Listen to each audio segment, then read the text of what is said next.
Hello guys, my name is Julia Marcos, and in this video we are going to talk about project sustainability and evaluation of project results. So let's jump into it. Imagine that you've got this amazing idea, you wrote a project, you are super ambitious, you're very optimistic that you're going to create a huge impact and a huge result, and you're going to reach thousands of young people or hundreds of organizations, and your videos will be watched tens of thousands of times, and your conference will unite 100,000 people. But here is the thing. One thing is to plan and to dream, another thing is to actually see what result you got at the end of the project. And what else is that European Commission wants to know how are you going to track your results, because some results are very tangible, and very straightforward. If you write that you are going to get 100 people in your conference, or you're going to reach 50 organizations that are going to download your manual, that's one thing. But then you can also promise that the impact on participating organizations will be huge, or that participants of your programs are going to change their life. The question is, how do you know? And what is important when you plan the activities and the tools of how to measure it, then in the middle of the way, you also can correct. At any moment of time during, for example, 20 months, you can stop, you can look, and if you see it's not working, you can correct. That's why it's important to plan these measures from the very beginning. So to begin with, let's say that there are two types of results that you might be getting. One is tangible and another one is intangible. For intangible, usually we are talking about impact, and intangible is about skills and attitudes and competencies, and also success stories and the improvement in the quality of life or professional development. These are intangible. They're hard to measure.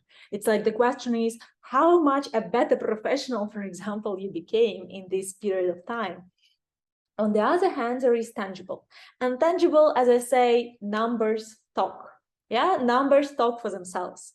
It's really about how many views, what is the reach of your publications, how many people participated in, again, in your conference, open presentation, or your programs, how many people you reached.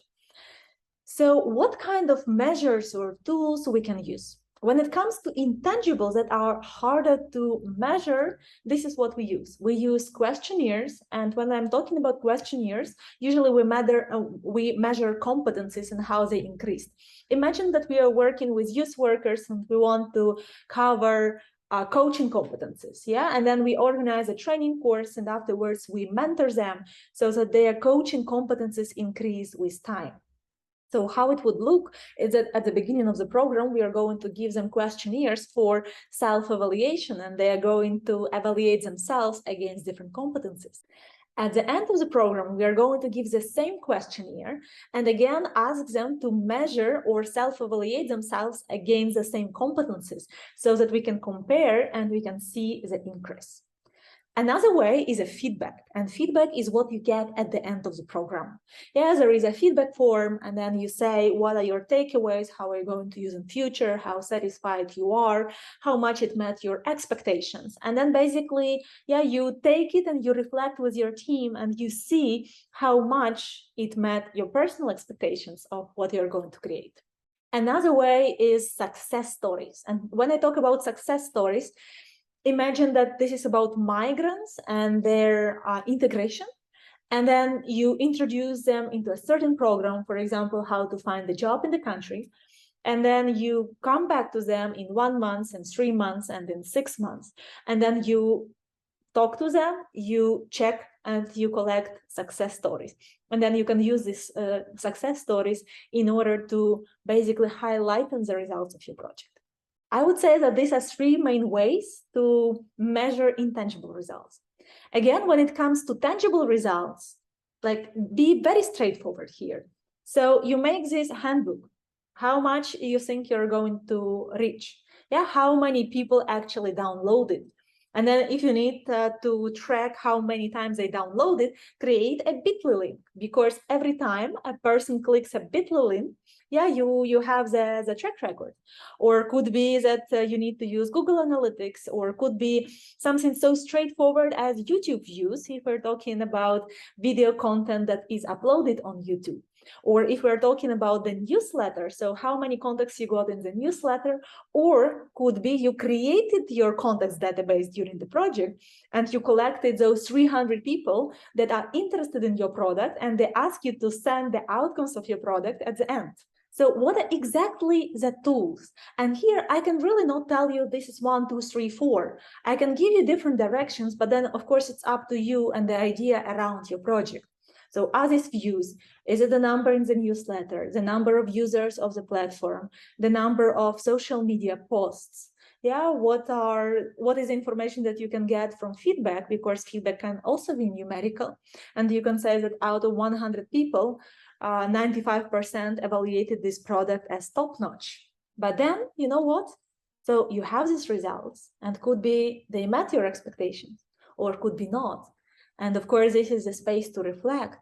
But what they also want to know in the European Commission, how are you going to make the results of your project sustainable? And how you can make the project itself, or the concept behind the project, sustainable. What I mean by it is that imagine that you created a platform. Yeah, the big result is a platform. A platform, for example, for managing KA2 projects. And then it was created during a 2-year project. And of course, you were funded by EU. And while you were funded, you had all the costs to create content, to hire technicians, to pay for domain. 2 years finish, and then what? So does it mean that the project result won't be there anymore? Does it mean that when domain expires, all your work will be gone? And if your answer is yes, then this is totally not sustainable. Because in this case, basically, European Union invests huge money into something that is very short term. So they really want to know, how are you going to make it sustainable? For example, yeah, you're going to get sponsorship, or you're going to invest the money from your organizations to keep this platform running. Or could be the platform will be so good, yeah, if it is online, and that it will get the track from users, and then you have another way to fund it. So how exactly is going to happen?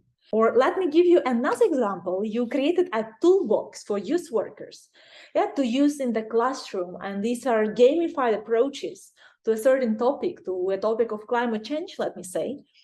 And then how in the future they can be used in their own programs. So basically, one of the sustainability points could be that, yeah, I mean, we create it, we spread it among youth workers, and then in the next programs, they're going to use it. Yeah, because the moment that they get it, they give us feedback that it's so good, yeah, and it's so much meets their needs and expectations that they want it to incorporate into their teaching process. And this how it can work. And then another example is you have those offline events, for example, for young people who are looking for a dream job, and you make this series of workshops on the local level. So when the grant finishes, what are the ways to keep these workshops rolling? How outside of the grant, yeah, the workshops can still exist, and could be during the grant and during the project period, you have an agreement with the university that you still keep doing things in the next 1 year. And in this case, your project is sustainable. Your activities of the projects are sustainable. So here I want to leave a question mark for you. Yeah, in your specific project, how you can ensure sustainability of project results and sustainability of project activities in case it's relevant for you. Because believe me, in this case, you will create a much wider impact, and it would totally make more sense than just limit yourself by the duration of the project. So sit down with your team, brainstorm, make a good plan, and good luck with it.